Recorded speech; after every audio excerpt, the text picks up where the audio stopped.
Let me ask you a question. Has this ever happened to you? I don't know what to do. I don't know what to do.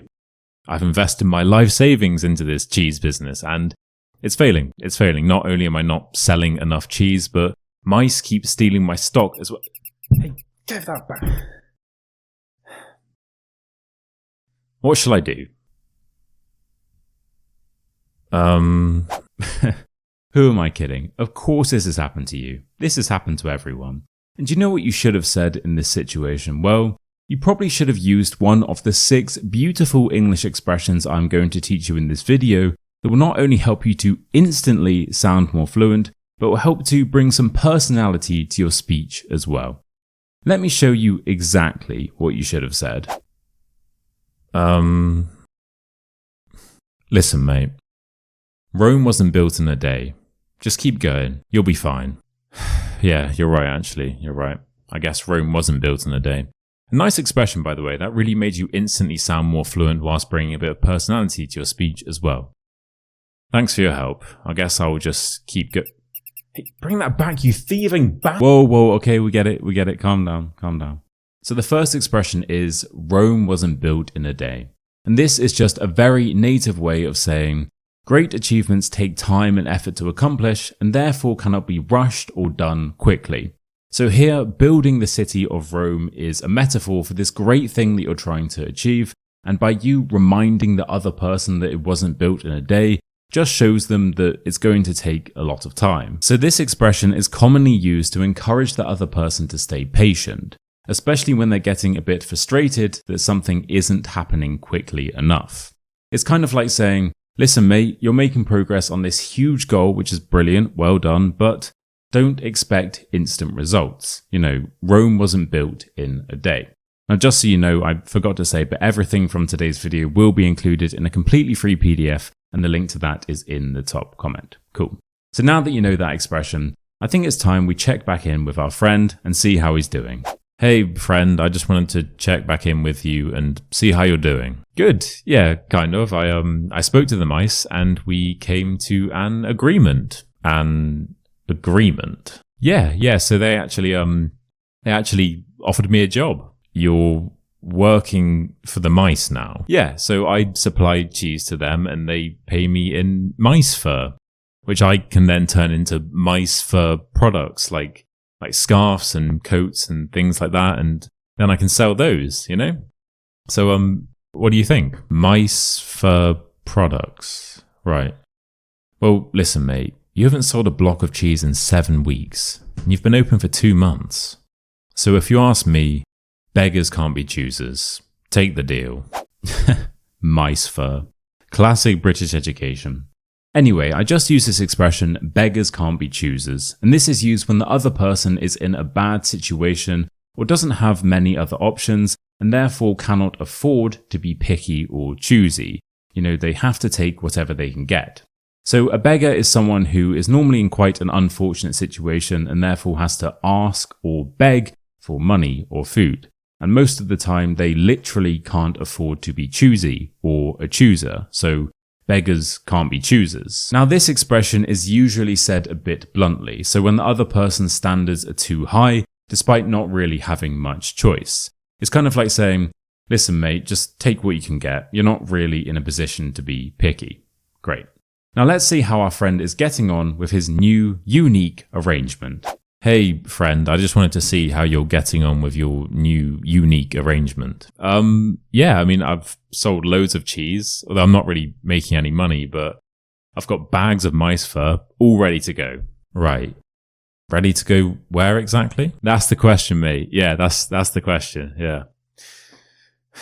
You know, sometimes I wonder if I should have quit my position as CEO of H&M to start this company. You were the CEO of H&M and now you work for mice.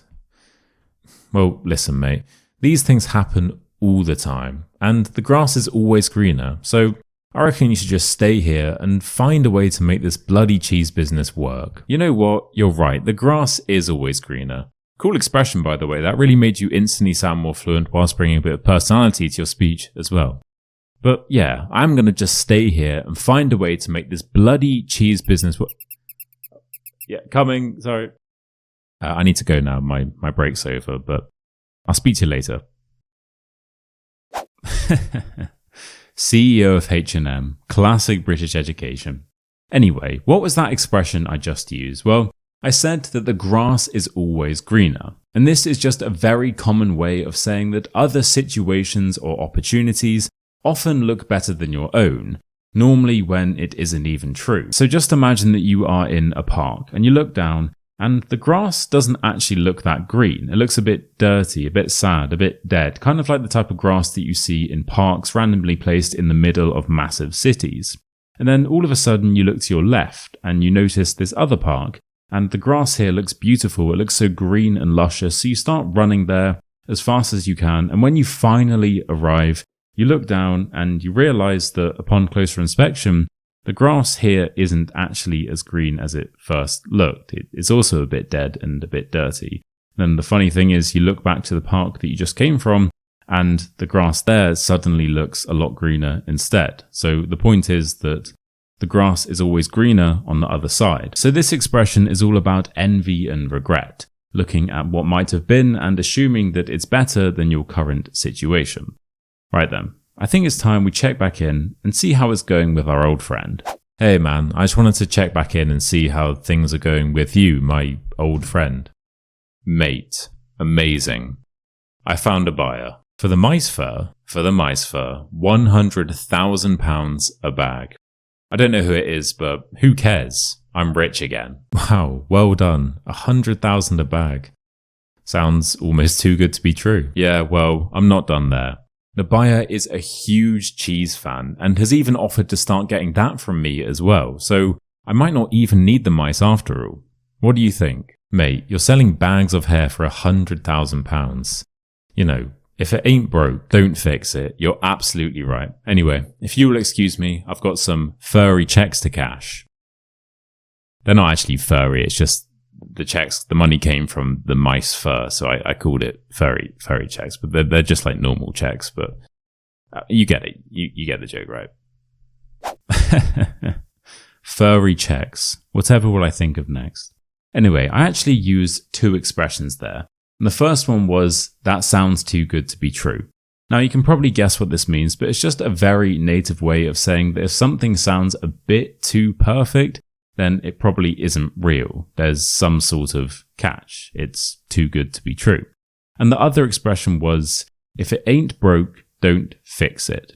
And this simply means that if something is already working fine, in other words, it isn't or ain't broke, then you shouldn't try to change it or fix it.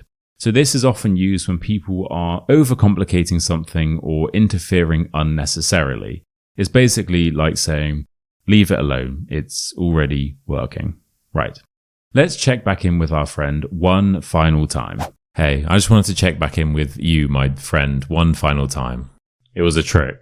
What? It was a mouse pretending to be a human. They were all in on it together. Now I don't have the cheese or the fur. Damn, well, I'm sorry to hear that, and I guess it just goes to show that you can't trust mice. Birds of a feather and all that. Yeah, I'm just going to go back to H&M, I think. Will they have you back? Oh, yeah, no, I never actually quit. I just told them that I've been ill for the last 2 months. Yeah, I made up some random disease that I'd never heard of it, so they didn't really ask many questions. I'm still technically the CEO, yeah. How else do you think I've been affording all this cheese, mate? It's not cheap, I'll tell you. Right, well, I honestly don't know what to say, mate. This has been a pretty weird video, to be honest. You can totally tell I scripted this at 2 a.m. last night. Yeah. You look tired. I know. So do you. I know. It's been a busy few weeks, you know, module 2 and all that. Right, final expression, and my videos aren't normally this weird, by the way, I promise. Anyway, the final expression is one of my personal favorites, and it's birds of a feather, or the full expression is birds of a feather flock together, but if you want to be cool like me, you can just say birds of a feather. And this simply means that people who associate with each other are often similar in some way and share a lot of the same personality or character traits. So this can be in a good way. Let's say that you go and volunteer at a charity event and you meet loads of people who are similar to you and you all have the same interests and hobbies. Here you are of the same feather as these other people, so you flock together. And it can also be used in a bad way to explain why all mice are part of the same underground cheese smuggling gang. So whenever you want to say that similar people or mice tend to stick together, you can simply say, birds of a feather flock together. And it just sounds nice, doesn't it? Right, and there we have it. Thank you so much for watching. I hope you enjoyed this slightly weird video. And make sure to check out the PDF in the top comment for all of the expressions, a few more examples and some extra details as well. If you would like to further improve your vocabulary with me, then you can sign up to my online course where I will teach you all of the words and expressions that you need to know to be completely fluent in British English in a fun and entertaining way. So the link to that is in the top comment, and if you sign up now, you will receive a £100 early access discount, and that ends next week, by the way, as Module 2 British Accent Mastery is being released very soon, so this is the lowest the price will ever be. Alright, thank you again so much for watching. Remember to like the video, subscribe to the channel and comment down below, and I will see you next Friday for another video. Mwah. Cheers.